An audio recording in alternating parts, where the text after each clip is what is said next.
Bonjour et bienvenue à l'émission État du Splendeur. Vous êtes en compagnie de Patrick Assikian pour la prochaine heure environ. Et aujourd'hui à l'émission, on va traiter d'indépendance alimentaire avec une propriétaire d'une entreprise dont on a parlé à la dernière émission. Et on va discuter avec elle d'autonomie alimentaire et d'un projet qu'elle porte pour mener à terme ce but, pour aider dans ce besoin d'autonomie alimentaire régionale. Donc, ce sera une rencontre avec Fernande Ouellette et on va aussi traiter de la chronique historique aujourd'hui, puisque l'émission précédente, selon certains commentaires, était relativement longue. Effectivement, était assez longue, puisque la précédente mouture de l'émission, qui était à Radio Centre-Ville à Montréal, était entrecoupée de musique, de pièces musicales, plusieurs pièces musicales, ce qui allégeait le format. Étant donné que cette fois-ci, ce n'est pas entrecoupé de pièces musicales, on va émettre une émission en plus petit format. Alors aujourd'hui, qu'est-ce qu'il y a comme nouvelle? Le Québec, comme bien des endroits à travers le monde, recommence à fonctionner. Des événements se remettent sur la route. Au Québec, on accuse environ 2 semaines de retard sur l'évolution des conditions en Europe. En Europe, des événements tels, par exemple, un événement qui s'appelle la virée du terroir de Saint-Lô, aura bel et bien lieu. On en avait déjà parlé à des éditions précédentes. Donc, à partir du 25 juin, ça aura lieu toutes les semaines. C'est comme un marché qui rassemble différents producteurs régionaux de qualité.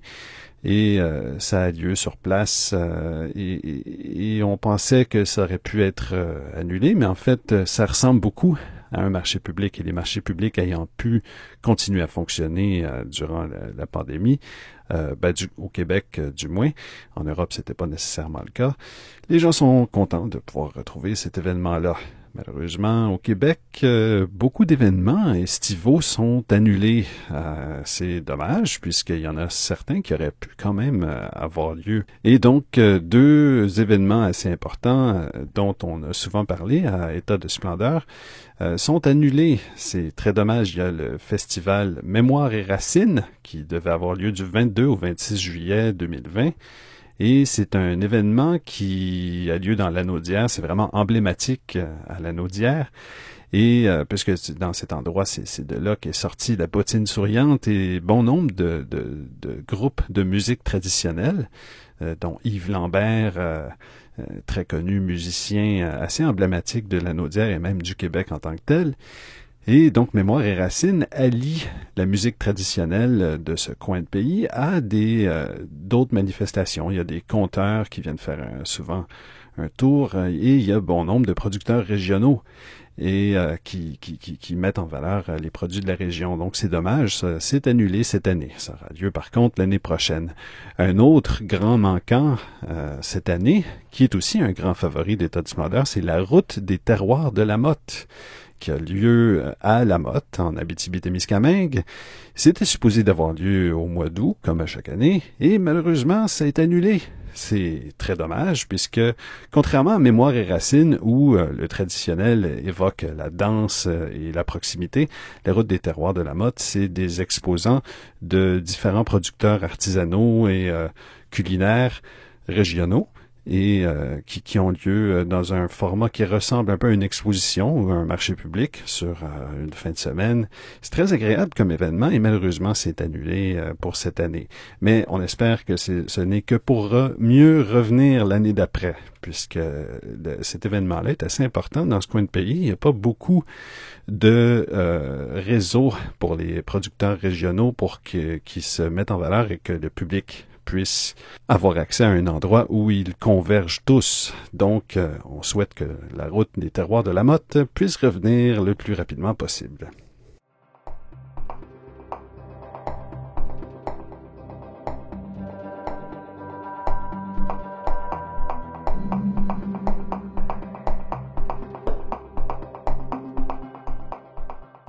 À la dernière émission, on vous a parlé du panier bleu que tout le monde connaît au Québec, qui rassemble, qui est un répertoire pour pouvoir rejoindre différentes compagnies au Québec qui font des produits spécifiques selon les besoins du public. Et il y a aussi ça ressemblait à Montpanier Bleu, qui est une entreprise du sud de la France, en Côte d'Azur, qui, elle, va directement elle-même chercher ce que le public va commander sur son site. Elle va directement chez les producteurs dans la campagne assez reculée pour aller chercher ces produits-là, les rassembler et aller les livrer via sa flotte de camions réfrigérés directement chez le particulier. Ça a un succès inouï. Et c'est une entreprise qui a maintenant 3 ans aujourd'hui. Et il y a une autre entreprise au Québec qui est un petit peu similaire, qui s'appelle Laurentide Jachette. Elle œuvre évidemment dans les Laurentides et va directement chez les producteurs chercher les produits, les livrer chez les particuliers ou dans des points de chute. Mais plus que ça avance, plus que ça va pouvoir avoir un réseau qui va permettre d'aller faire des livraisons spécifiques dans différentes municipalités et même chez les particuliers. Donc, Laurentide Jachette favorise vraiment l'achat régional. C'est pas des présentations de paniers de bébelles, si vous me pardonnez mon québécisme. C'est pas un panier de bébelles, mais plutôt ça vise une certaine autosuffisance régionale à petite échelle, évidemment. Une certaine pérennité de la disponibilité de l'offre au niveau alimentaire et au niveau de certains autres produits dans la région où œuvre cette compagnie-là. Alors, il y a un autre modèle aussi qui existe, qui est un modèle qui crée des colis. Et on parle encore ici pas de panier de confiture, mais d'un colis, de colis qui sont faits selon les besoins des particuliers et où c'est des options telles que la compagnie Le Coq Gourmet qui va chercher des produits régionaux assez inusités d'ailleurs et en font des colis qui livrent chez les particuliers. Alors là, permettez-moi la critique, mais ils appellent ça des box. Alors on va vous faire un box et on va vous envoyer votre box. Et puis c'est quoi? C'est chic de dire box. On peut pas dire colis ou boîte. Mais bon, si vous trouvez ça que ça fait in de dire box, allez-y. Et donc, il y a différentes thématiques et le Coq Gourmet va chercher des produits de différentes régions comme la Provence, la Savoie, l'Alsace, mais aussi dans des territoires outre-mer comme à l'île de la Réunion ou même éventuellement à Saint-Pierre-et-Miquelon, ce qui est plus près de chez nous au Québec. Ce modèle-là permet aussi d'aller chercher des produits spécifiques et de nous les faire envoyer par la poste. Il existe une autre alternative québécoise à ce modèle-là, et ça s'appelle Terroir Québec, qui œuvre au Québec depuis la Rive-Sud depuis maintenant plusieurs années et qui chaque année expédie des milliers de paniers aux particuliers à travers le Québec et donc il favorise aussi ces petites entreprises régionales qui font des produits de qualité à pouvoir continuer à survivre à travers les années. Donc, on salue donc Terroir Québec et vous pouvez y avoir accès à terroirquebec.com. Alors, les restaurants ouvrent, donc on vous encourage vivement à aller en salle à manger. Évidemment, à pratiquer des gestes barrières, mais allez-y car c'est un geste engagé et constructif. Et je me rappelle que mon dernier repas avant le confinement, c'était au restaurant du chef Olivier Perret, le Renoir. C'est vraiment un splendide resto. Donc, j'espère qu'il va pouvoir perdurer. Aidez votre restaurant local préféré à perdurer. Moi, je risque d'aller bientôt au Petit Extra. À Montréal, évidemment. Aujourd'hui, les deux parties principales sont la chronique fantomatique et notre entrevue avec Fernande Ouellette. Commençons tout de suite la chronique fantomatique. Alors, si c'est la première fois que vous nous rejoignez, la chronique fantomatique, c'est une chronique qui célèbre des institutions qui sont disparues au Québec, des institutions ou des phénomènes qui faisaient autrefois partie du paysage et qui sont aujourd'hui disparus, mais qui sont significatives, qui sont intéressantes à observer en rétrospective. Voilà pourquoi aujourd'hui, on célèbre une de ces institutions qui sont disparues. C'est chez Gauthier. C'est une autre institution montréalaise Et évidemment, il y a beaucoup de matière à discussion puisqu'il y a bon nombre d'institutions montréalaises qui sont disparues avec les années. Donc aujourd'hui, on parle de Chez Gauthier.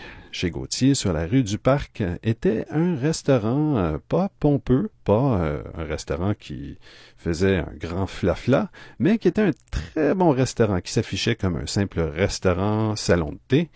Et on y entrait pour casser la croûte ou pour avoir un repas sans trop de flafla ou de chichi. Et donc, c'est un salon de thé, mais pas de salon de thé dans le style japonais ou chinois, plutôt européen. Et puis, chez Gauthier jouxtait la pâtisserie belge. Et la pâtisserie belge, c'était comme une institution à Montréal pendant certaines années, surtout quand ça a commencé. Et puis, lentement, ça a perdu de sa notoriété. Et donc, ces deux fonctionnaient en tandem. On pouvait passer de la pâtisserie, marcher chez Gauthier et vice-versa. Donc, après avoir pris le petit déjeuner chez Gauthier, on pouvait marcher dans la pâtisserie, aller chercher un croissant ou quelque chose dans le style. C'était très agréable, très convivial comme modèle. Et chez Gauthier, c'était un bistrot-resto. Donc, c'était pas un restaurant vraiment formel, mais c'était un bistrot inspiré par l'art nouveau. Donc, c'était un style vraiment riche et magnifique, mais pas trop clinquant non plus.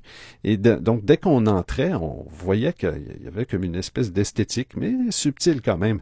Et l'art nouveau, c'est ce style magnifique du tournant du siècle précédent. C'est une esthétique assez fantastique que vous pouvez voir. Vous pouvez voir un exemple à l'écran en ce moment si vous écoutez l'émission en version vidéo. Et donc, c'est devenu un pilier du quartier du ghetto McGill, puisque c'est dans le ghetto de McGill. Le ghetto McGill est, lui, situé techniquement dans le plateau Mont-Royal. Et pendant si longtemps, ça a existé pendant environ 35 ans. Et c'était la pâtisserie la plus authentique du coin. Mais son resto, chez Gauthier, c'était connu comme un genre de havre de paix. Et tant pour la cuisine que pour le lieu lui-même. Le lieu lui-même avait l'art nouveau comme esthétique qui était assez effacé, mais il y avait quand même un dôme qui surplombait la pièce principale du restaurant, qui était fait en vitrail selon l'esthétique assez unique de l'art nouveau. Et c'était, non sans rappeler certaines lampes Tiffany qui sont elles aussi un peu influencées par l'esthétique de l'Art Nouveau. C'est dommage que j'ai pas de photos à vous montrer, malheureusement. Les tables étaient jolies, il y avait des petites lampes tulipes en verre, puis il y avait des séparations en verre aussi, assez classique, c'est toujours dans la même esthétique. Et puis ce qui était mon côté préféré, c'est qu'il y avait une terrasse extérieure avec un mur, donc ça faisait un petit havre de paix, mais en plein centre-ville, puisque le ghetto McGill, c'est vraiment le centre-ville. Et dans cette petite terrasse méconnue, il y avait un vieux sapin qui poussait, et je m'assoyais tout le temps à côté, la chaise qui donnait sur le tronc, et puis je trouvais ça très agréable d'y aller le matin étant petit. Ça faisait des repas, des petits déjeuners très mémorables. Aujourd'hui, le sapin, il est toujours là, mais tout risque de se faire démolir pour faire des condos, malheureusement. La carte était classique. Il y avait des choses comme de l'ossobuco, du boudin grillé, du riz de veau, des rognons, des pommes de terre en mousseline, vraiment une purée de pommes de terre absolument délicieuse, il y a du chapon, il y avait une atmosphère feutrée, boisée, mais décontractée en même temps, et puis c'est surtout les petits déjeuners qui étaient particulièrement agréables, quoique ils servaient tous les repas de toutes les périodes de la journée, et donc tout le monde aimait, les passants aimaient bien regarder à l'intérieur de la vitrine pour voir ce qui s'y passait. Un peu comme certains poèmes qui étaient écrits à l'époque du 19e siècle. Et donc la pâtisserie communicante, la pâtisserie belge, était vraiment la meilleure. Et l'avoir fermée a été une grosse perte parce que la pâtisserie belge, pour certains, c'était vraiment la référence pâtissière pour pas seulement le quartier, mais vraiment la ville de Montréal. Et malheureusement, comme beaucoup d'entreprises qui passent le flambeau à la génération d'après, les entreprises familiales, la transition n'a pas nécessairement fonctionné pour des raisons qui sont pas nécessairement à cause des personnes qui ont géré, c'est aussi contextuel. Et donc, M. Gauthier a passé l'entreprise à sa fille, Stéphanie Gauthier, en 2011, et malheureusement, le tout a suivi les traces de d'autres entreprises qui ont passé de génération en génération sans succès. En 2013, Chez Gaultier fermait, et la pâtisserie belge aussi, dans les traces de Steinberg, Dupuis Frères, Pascal et tant d'autres entreprises qui, une fois de passé à la génération d'après, n'ont pas survécu. Donc, Chez Gaultier et la pâtisserie belge étaient, à leur manière, des piliers gastronomiques de l'histoire récente de Montréal. Pendant si longtemps, ils faisaient partie du paysage et on s'en rend pas compte avant qu'ils soient partis. Aujourd'hui, ça a créé un certain vide. Et d'ailleurs, à l'époque où la pâtisserie belge était la référence, il y avait aussi une autre pâtisserie qui était une autre référence et qui était presque encore meilleure en fait et qui est devenue la rivale et qui a de loin surpassé la pâtisserie belge. Et c'est probablement de cette pâtisserie dont on va parler à l'émission prochaine. Il s'agit de la pâtisserie Gasconne, une autre gigantesque perte pour le monde de la pâtisserie et de la gastronomie à Montréal. Dans toute la région de la métropole, c'est très triste de les voir partir. Et donc, malheureusement, si vous voulez retrouver une atmosphère dans la même mouvance que Chez Gaultier, quoique avec une esthétique non pas art nouveau, mais plutôt moderne, on peut suggérer une autre véritable institution montréalaise. Et cette fois-ci, il s'agit d'une institution montréalaise qui n'est pas fermée. C'est une institution qui existe encore. Alors, au lieu de pleurer sur le départ d'une institution qui est déjà partie, célébrons-en dont une qui existe encore aujourd'hui et qui est un fier exemple de la gastronomie à Montréal. Et donc, c'est peut-être pas exactement identique, c'est pas dans l'esthétique Art Nouveau, mais c'est un restaurant relativement décontracté qui est là depuis à peu près la même époque. Je parle de l'Express sur Saint-Denis. L'Express sur Saint-Denis qui est là depuis 40 ans maintenant. Et l'Express était né puisqu'il y avait un certain besoin dans le monde nocturne de Montréal. Et donc, c'est des gens du monde du théâtre qui ont décidé d'ouvrir cette option pour avoir une espèce de brasserie, un bistrot qui est ouvert tard pour les gens nocturnes. Donc, c'est donc Colette Brossoit et Pierre Villeneuve qui ont ouvert l'Express en 1980. Et depuis cette époque, on y retrouve des classiques vraiment délectables. On peut aller encore même aujourd'hui y déguster du loup de mer, des rognons au cognac, un tartare évidemment, un croque-monsieur et alouette. Et donc, ce fameux restaurant est ouvert jusqu'à 3 heures du matin. Et bon, le dimanche jusqu'à 2 heures seulement, mais quand même, il est ouvert depuis le matin jusqu'à 3 heures du matin. C'est vraiment un restaurant urbain ancré dans la vie métropolitaine et la vie nocturne. Il est au diapason des grandes villes d'Occident. C'est donc différent d'un simple restaurant puisqu'il fait vraiment une partie intégrante du monde de la vie nocturne et même éventuellement du monde de la culture de Montréal lié au théâtre, au cinéma, etc.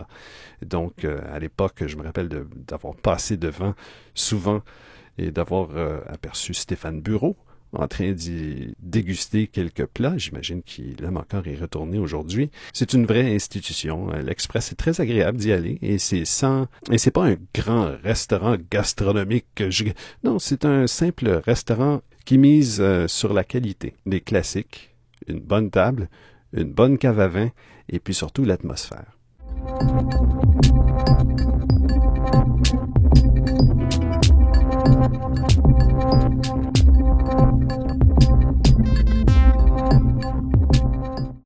Et donc, nous allons continuer maintenant en discutant d'autonomie alimentaire. Et pour cela, nous recevons Fernand Ouellette. Fernand Ouellette est copropriétaire de l'entreprise Rusé comme un canard. Rusé comme un canard est situé à Granby, en Montérégie, juste à côté de l'Estrie. Et cette entreprise est dévouée à l'élevage d'oies et de canards depuis le début de la décennie précédente. Et donc, c'est des oies et des canards qui sont élevés dans des très bonnes conditions. Elles peuvent sortir dehors et c'est pas seulement des animaux qui vont sortir sur une surface asphaltée. Et c'est des oies et des canards qui se promènent réellement tous les jours dans un pré et peuvent gambader. Et c'est des bêtes très détendues. Et on transforme aussi leur viande pour en faire des produits de très bonne qualité. Ils font des saucissons, ils font du confit, des magrets, différents autres produits transformés et même du foie gras et des sous-produits de foie gras. Donc, à force d'opérer rusé comme un canard, Fernand Ouellette et son compagnon se sont rendus compte d'un certain besoin qui existait au niveau des abattoirs. Il n'y avait pas d'abattoir qui était adapté aux petites entreprises pour des petits animaux. Et donc, ça empêchait certaines entreprises régionales de pouvoir prendre leur essor. Ça les empêchait de pouvoir emprunter un escalier et ça les obligeait à investir pour créer des gigantesques infrastructures et passer à un volume immense sans nécessairement que ça représente la volonté de l'entreprise elle-même. Donc, ça obligeait les entreprises à sauter une haie et ça les obligeait à prendre une immense perche pour le faire. Donc, voilà pourquoi Fernand Ouellette, en s'associant avec d'autres actrices et acteurs du milieu, ont décidé de lancer un projet fort constructif qui a pour but de permettre à ces entreprises régionales de pouvoir suivre une croissance un peu plus adaptée à leurs moyens à eux, ainsi qu'à la région elle-même, pour ainsi favoriser une qualité de vie dans la région. Donc, voici pourquoi on reçoit aujourd'hui Fernande Ouellette. Bonjour Fernande. Bonjour Patrick. Bonjour. Alors, j'étais relativement inquiet. Je voulais savoir, après tout ce branle-bas de combat qu'on vient de vivre, qu'est-ce qui s'est passé? Comment avez-vous vécu les soubresauts de la COVID? En fait, comme la plupart des producteurs, on a eu un bout d'inquiétude au tout début de la crise quand ça s'est présenté parce qu'évidemment, on aurait été bien malin qui aurait pu deviner de la suite et puis on se demandait qu'est-ce qu'on allait faire cette saison-ci. Habituellement, comme notre production est saisonnière, janvier, février, mars sont des mois de planification de la nouvelle saison. Et oui. C'est arrivé en plein COVID, donc on s'est posé la question beaucoup. Qu'est-ce qu'on fait? On produit ou non? Et en même temps est arrivée l'annulation du marché de Pâques, qui représente pour nous, à Green Bay, une partie importante de notre chiffre d'affaires. Okay. Et le marché public de Green Bay s'est réorganisé quand il a appris qu'il ne pourrait pas ouvrir ses portes avant un sérieux moment. Donc, il s'est réorganisé dans les jours qui ont suivi avec une solution en ligne. Donc, ils sont en ligne depuis la fin du mois de mars et ça fonctionne merveilleusement bien. Donc, une semaine sur l'autre, on a pu récupérer le chiffre d'affaires qu'on avait perdu pour le marché de Pâques à travers les activités du marché de Green Bay en ligne. Donc, ça, c'est une très, très belle nouvelle. Et face à cet enthousiasme-là de la part de la clientèle, on a décidé de produire comme on aurait produit habituellement. Juste un petit peu moins au cas où qu'il y a des ruptures dans la chaîne d'approvisionnement, c'est-à-dire soit les meuneries, soit l'abattoir, soit à la transformation. OK. Et ce que juste pour que les auditeurs comprennent, qu'est-ce que c'est au juste le système de vente en ligne du marché? C'est que... Alors, oui, allez-y. Ils ont fait une boutique en ligne transactionnelle. Donc, on a au total plus d'une vingtaine de producteurs de la région qui sont habituellement les marchands du marché public durant la saison d'été et d'hiver. Okay. Et on peut choisir les produits, on paye en ligne. Et ce qui est merveilleux, c'est que pour le ramassage, on se présente avec sa voiture et tout est déposé directement dans le coffre. La ligne d'attente est un peu impressionnante quand on arrive, puis on réalise au bout de 3 minutes, on est sorti de là. Donc, c'est vraiment d'une efficacité absolue. Okay. Et c'est très, très apprécié de la clientèle en ce moment. Ah, OK. Donc, c'est très bien. Et puis, donc, l'absence du monde de la restauration et de l'institution, vous avez réussi quand même à passer au travers? Oui, parce que comme nos ventes sont saisonnières, notre clientèle de restauration achète surtout à l'automne. Ah. Donc, nos ventes d'automne étaient déjà réalisées, mais dans notre planification, cette année, on sait qu'on ne pourra pas inclure les restaurants de façon aussi certaine qu'on l'aurait pu dans une saison régulière, là. Ah, OK. Mais si je comprends bien, on va encore pouvoir trouver des produits de rusé comme un canard sur les marchés publics à travers différentes boutiques et exactement. Dans l'année prochaine.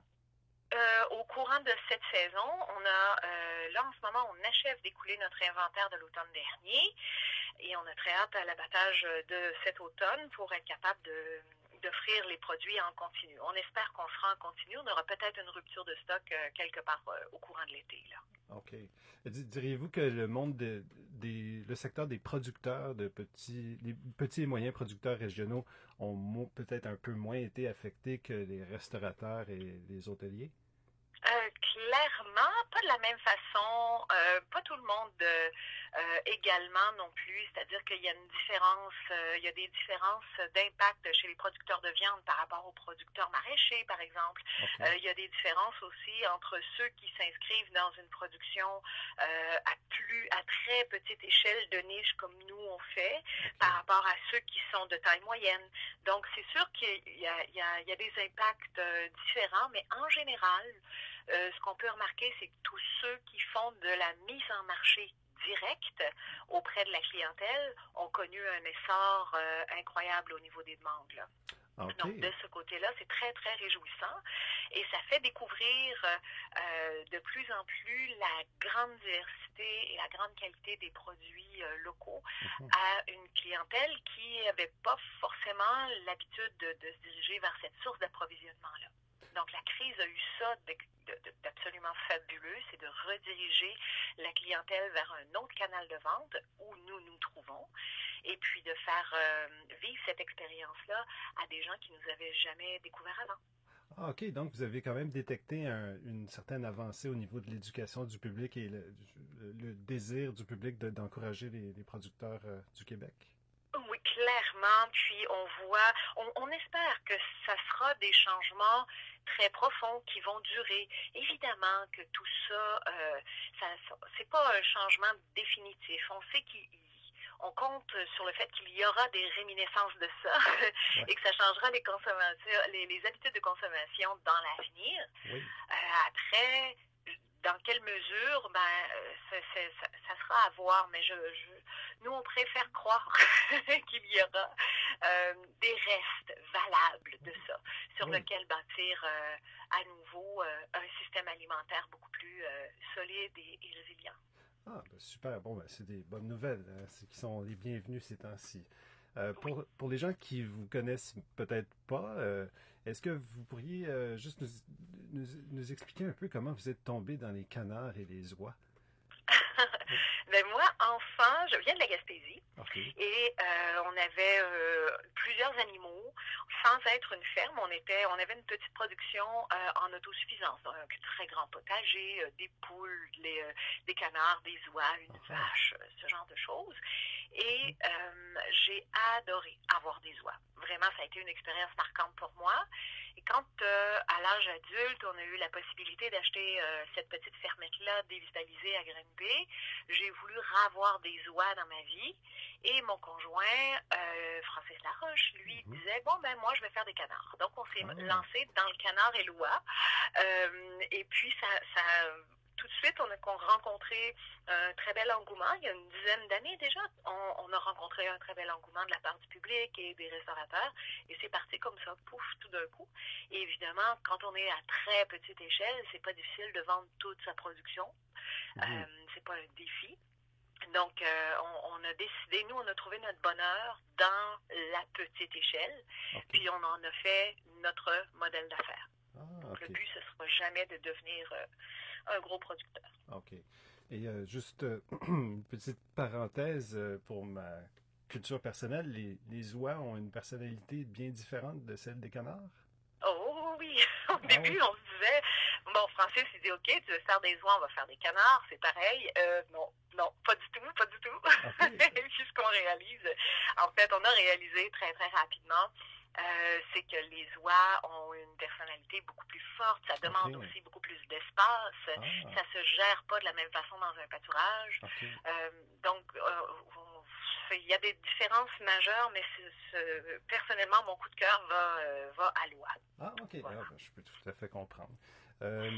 Et là, je vous ai posé la question à savoir si vous avez réussi à tenir le coup à travers cette période un petit peu plus exigeante, mais ou beaucoup plus exigeante, mais c'est surtout aussi non seulement à cause de Rusé comme un canard, mais aussi à cause de l'autre projet que vous supportez.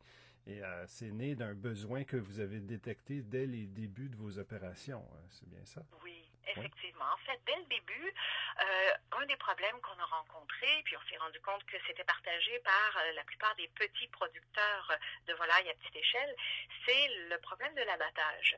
Il y a très peu d'abattoirs qui acceptent les petits lots de volailles. Et quand on arrive à en trouver un, il n'est pas forcément à côté de la maison. Donc, il y a en ce moment un seul abattoir au Québec qui fasse de l'oie.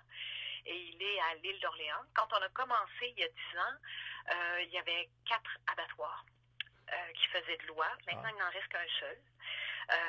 Pour le canard, c'est la même chose. Il y a de moins en moins d'abattoirs qui acceptent les petits lots de moins de 200 canards.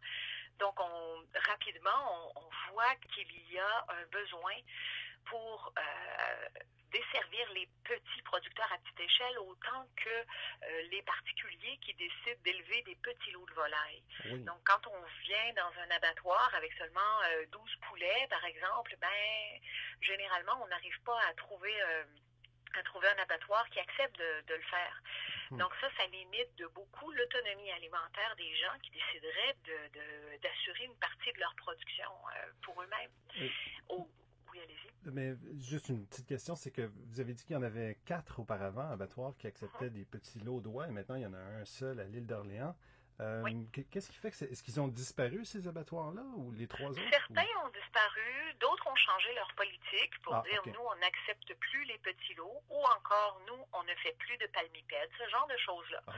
Donc, c'est sûr que chacun a ses raisons, mais il y a aussi des questions de contexte où on voit que c'est la production à plus grande échelle qui est rentable pour ces installations-là, parce que de plus en plus, ils vont vers soit de l'automatisation ou ils font des investissements dans des équipements, puis ils ont besoin de les rentabiliser très rapidement. Ouais, donc, ce qu'il faut voir la dimension économique de la chose, puis nous, on les comprend parfaitement là, de trouver que nous ne sommes pas adaptés à leur modèle de production, puis c'est bien correct. Là.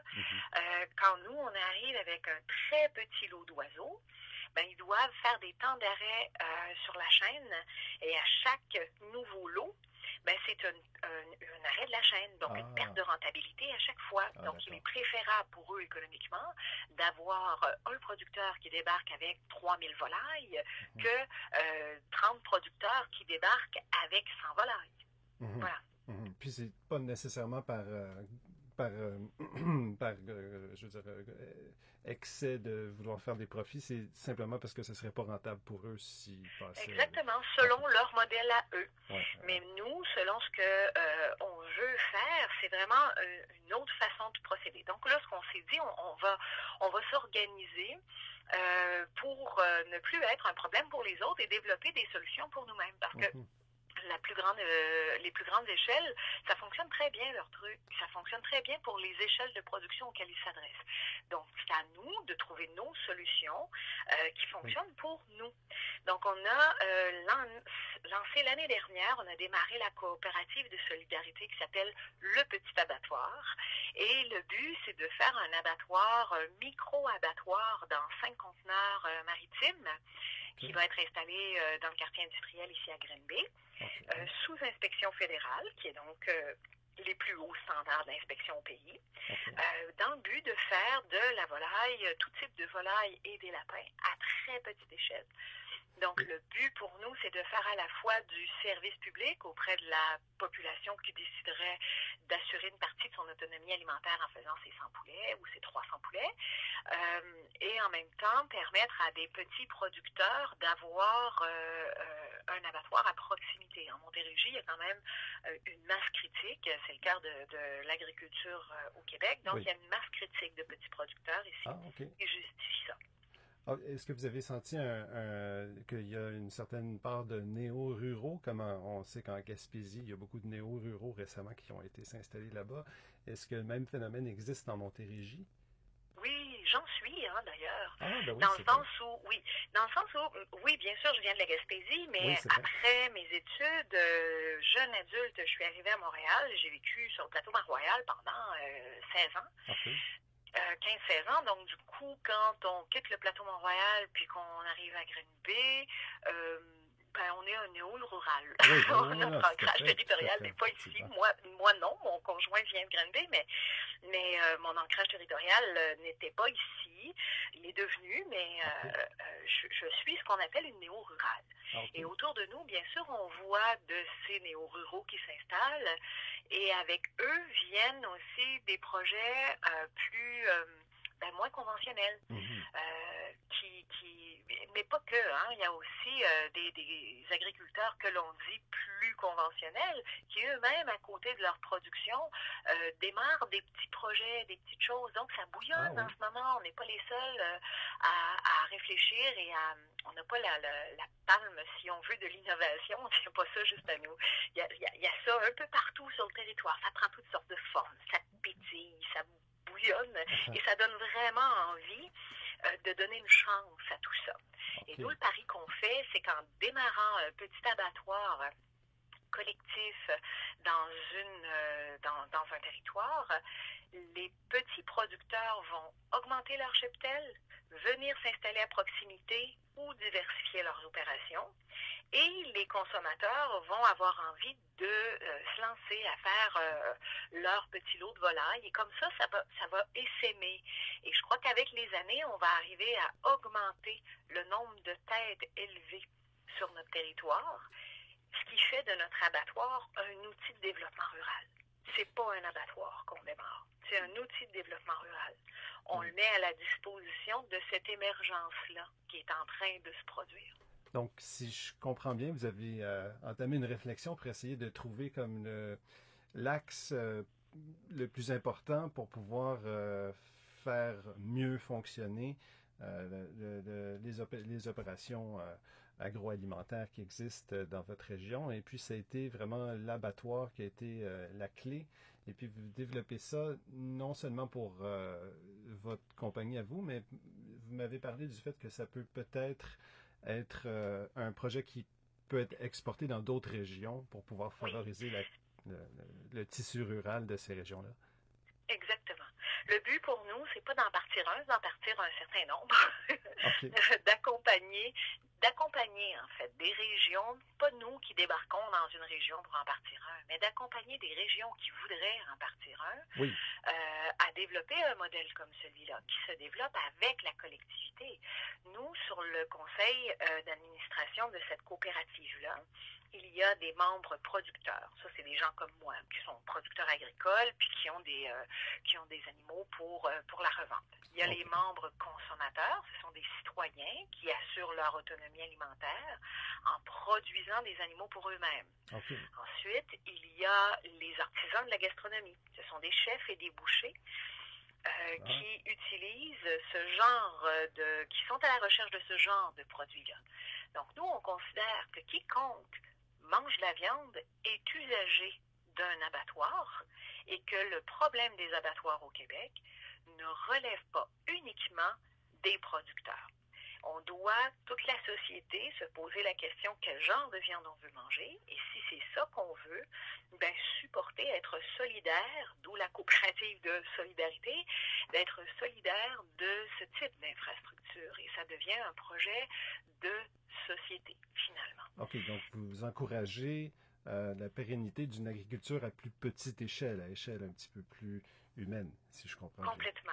Puis, qu'elle soit aussi ancrée dans son territoire. Donc ça, c'est très important.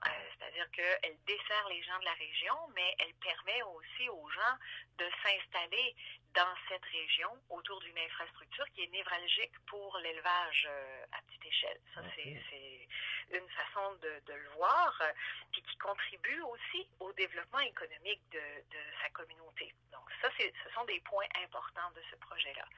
On développe aussi de la synergie avec la MRC voisine de la nôtre. Nous, on est dans Haute-Yamaska. Et la MRC voisine, c'est Brome-Missisquoi. Et ils ont là-bas une école de boucherie. Et une des spécialités, en fait, qui n'est pas couverte en matière de formation au Québec, c'est l'abattage. Donc, eux vont partir une formation en abattage pour fournir de la main-d'œuvre qualifiée non seulement à notre abattoir à nous, mais à l'ensemble des abattoirs du Québec. Okay. Et c'est là où un tout petit projet comme le nôtre devient structurant, même pour des plus gros joueurs. On n'est pas indispensable, ils pourraient très bien survivre sans nous, mais notre initiative avec le campus Brome-Missisquoi, c'est aussi de s'inscrire dans une amélioration du milieu de l'abattage au Québec dans son entièreté. Donc c'est vraiment une pierre, pas seulement deux coups, mais plusieurs. Oui, plusieurs coups. J'ai appris que vous étiez dans votre démarche de recherche, vous avez regardé un peu ce qui se fait ailleurs, et puis il y avait deux phénomènes qui m'avaient intéressé. Le fait que vous aviez appris l'existence de certains projets un peu comparables d'abattoirs qui sont faits avec un certain appui gouvernemental, et puis aussi le fait qu'ici, il y avait eu un projet d'abattoir qui a mal tourné, qui semble faire de sorte que les gens sont un peu réticents à avancer, mais vous avez été assez téméraire pour... c'est pas encore fait, mais c'est sur la bonne voie. Hein? Oui. Nous, on pense qu'il est temps de se remettre de certains traumatismes aussi. Il y a eu des échecs dans le passé, pas qu'un, plusieurs échecs d'abattoirs dans le passé. Okay. Mais en ce moment, on est dans un contexte qui est sensiblement différent de ce qui se passait il y a encore 10 ans. C'est-à-dire qu'en ce moment, il y a un contexte réglementaire qui est très favorable à l'émergence de modèles comme ceux-là. Okay. Ce sont des modèles qui commencent à être désirés. Et ça, on ne le sait pas encore assez.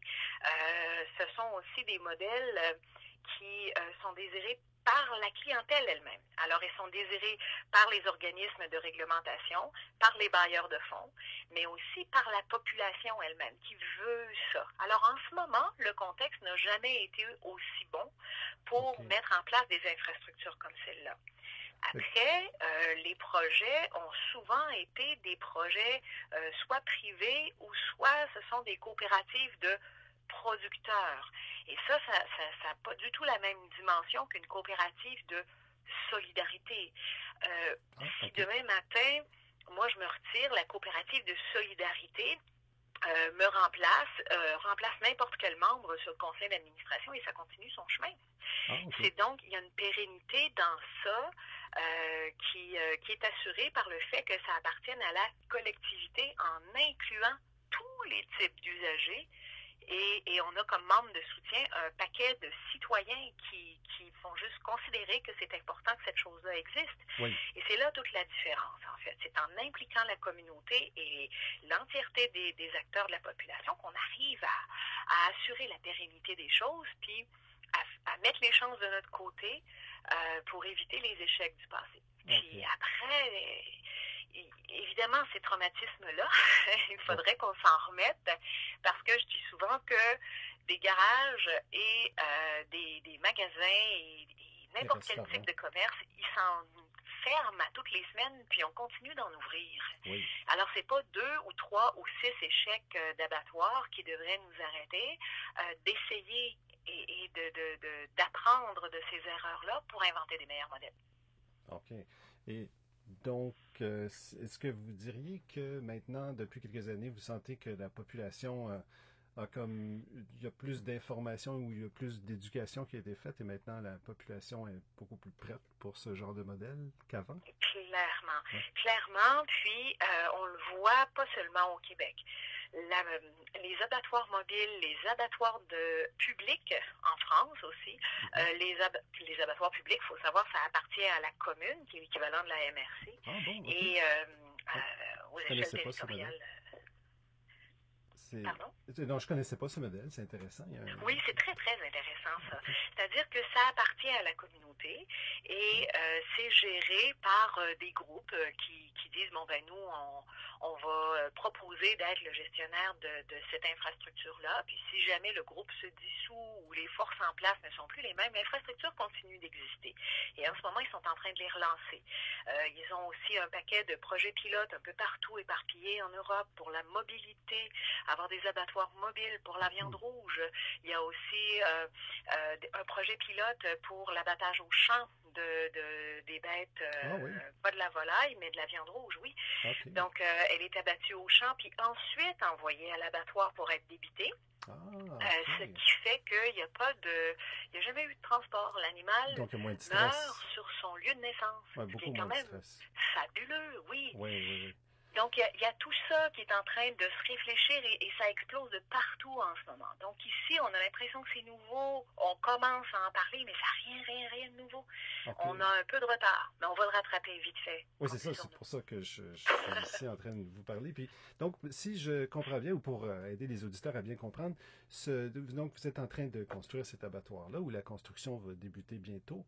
Et puis, Oui. le but, c'est que si jamais vous atteignez un seuil assez élevé, où il y a la participation du public et tout ça, vous pouvez construire un abattoir permanent et que cet abattoir-là devienne, je ne sais plus s'il va devenir mobile ou s'il va aller dans une autre région, mais c'est... En fait, voilà. Le modèle qu'on a, qui est très petit dans des conteneurs maritimes, on le fait dans des conteneurs maritimes pour qu'il soit déplaçable. Okay. Alors, ça n'est pas un abattoir mobile, mais c'est un abattoir que l'on peut déplacer si jamais le contexte nous est très, très favorable et que cette infrastructure-là est devenue trop petite. Alors, on la vend. On la déménage dans une autre région, puis elle va développer un autre écosystème d'affaires ailleurs. Et nous, ça nous permet de récupérer une bonne partie des capitaux, puis les réinjecter dans une construction solide, permanente. Okay. À l'inverse, si le contexte nous est défavorable, on peut revendre cette infrastructure-là qui va s'installer ailleurs. On peut plus facilement trouver un promoteur quand on a un acheteur, c'est-à-dire quand on a un projet qui est avec un agrément fédéral, donc ça peut être vendu n'importe où au Canada, ce sera applicable. Et c'est plus facile quand il peut se déplacer et aller rejoindre son acheteur plutôt que de trouver un acheteur qui est prêt à se rendre là où on a coulé du béton. Oui, donc l'avantage d'un modèle comme celui-là, c'est sa très grande latitude, peu importe que ça fonctionne ou que ça ne fonctionne pas. Quand on le couple avec le modèle, la forme juridique qu'on a choisie, qui est la coopérative de solidarité, c'est que si jamais les choses tournent mal et qu'on doit revendre l'infrastructure, on paie nos dettes et avec l'argent restant, on ne peut pas se le diviser entre nous comme dans une coop de producteurs. Il n'y a aucun profit personnel qui est possible. On le prend et on est obligé de verser cet argent-là, c'est la loi, à une autre coopérative. Et comme ça, l'argent reste pour toujours dans la collectivité.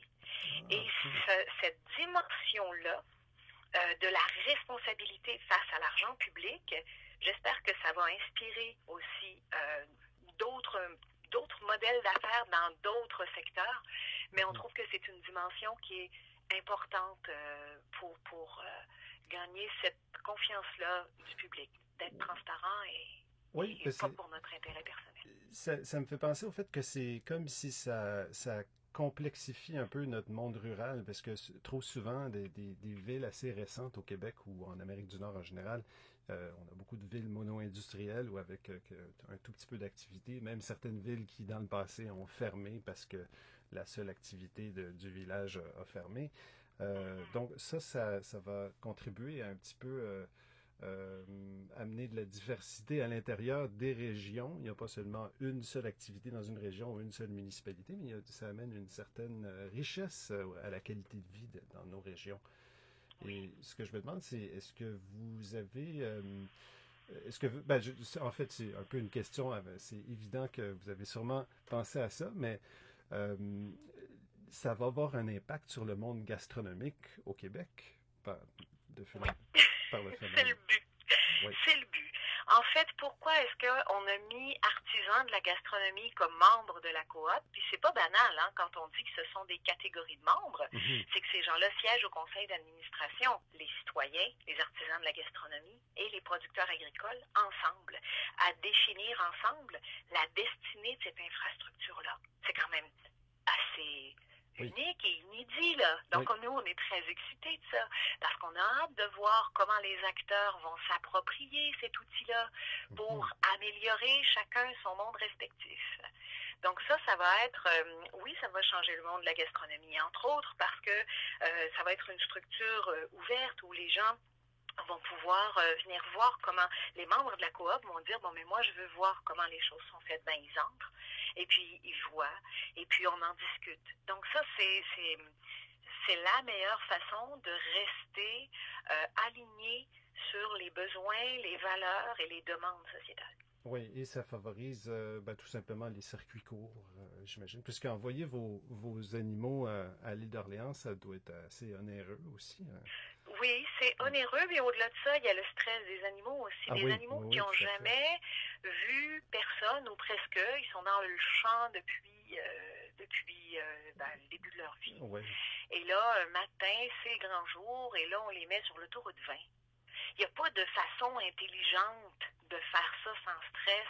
Je veux dire, voilà, et ça va complètement à l'encontre de l'esprit de notre travail d'éleveur. Cela dit, on est extrêmement chanceux que cet abattoir-là à l'île d'Orléans existe parce que, ils travaillent merveilleusement bien. Ils sont un modèle pour nous et ils portent l'agriculture, une certaine partie de l'agriculture à petite échelle, à bout de bras depuis des années. Donc vraiment, oui, eux, s'ils n'étaient pas là, la filière de loi au Québec n'existerait pas, là. Quand il reste un abattoir, voilà, s'il n'y a plus d'abattoir qui fait de l'oie, c'est fini, là. OK, donc c'est grâce à leur présence qu'il y a pu avoir un engouement pour l'oie ces dernières années. Complètement. Complètement. Je crois que le monde agricole leur doit beaucoup. Donc, le monde agricole et le monde de la gastronomie, en fait. Oui, et moi aussi, personnellement, en tant que consommateur. Donc, quand est-ce qu'on va pouvoir avoir ce projet-là sur pied en train de fonctionner? Alors, évidemment, la COVID a affecté plus durement notre projet d'abattoir qu'elle n'a affecté notre ferme. Et il y a des délais en ce moment pour lesquels il nous est impossible de prévoir, à cause desquels il nous est impossible de prévoir la date définitive de la mise en opération. On visait l'automne. On vise encore l'automne, probablement un peu plus tard que ce qu'on pensait, plus vers la fin de l'automne que vers le début de l'automne, malheureusement. Mais on fait tout ce qui est en notre possible pour que ça soit d'ici la fin de l'année. D'accord. Alors, il ne me reste plus qu'à vous souhaiter bonne chance et bon courage et bon travail dans cette initiative. Et puis, je vous félicite à l'avance, Madame Fernande Ouellette. Merci infiniment pour l'invitation aujourd'hui. Ça fait plaisir. Au revoir, Fernande. À bientôt. Bye bye. Voilà qui complète l'émission pour cet épisode. J'espère que vous avez apprécié. La semaine prochaine, nous aurons donc une autre entrevue avec un autre acteur qui a à cœur de favoriser la splendeur dans sa région. Et si vous avez des suggestions, des questions ou des commentaires, vous pouvez nous les laisser soit en mettant un commentaire juste en dessous de cet article ou en mettant un commentaire juste en dessous du vidéo si vous visionnez ça sur YouTube. Et aussi, sinon, la voie de prédilection, c'est info@étatdesplendeur.com. Notre site internet, évidemment, est étatdesplendeur.com. Ça s'écrit ETATSDESPLENDEUR.com. Aussi, n'oubliez pas de, si possible, vous abonner à notre page Facebook si vous voulez nous encourager de manière pécuniaire, ce qui serait fort, fort apprécié. Vous pouvez le faire sur notre page Patreon. Et aussi, n'oubliez pas de vous abonner à notre page YouTube. Donc, c'est Patrick Assikian qui vous remercie d'avoir écouté l'émission et on se retrouve à la prochaine émission d'État de Splendeur. Au revoir.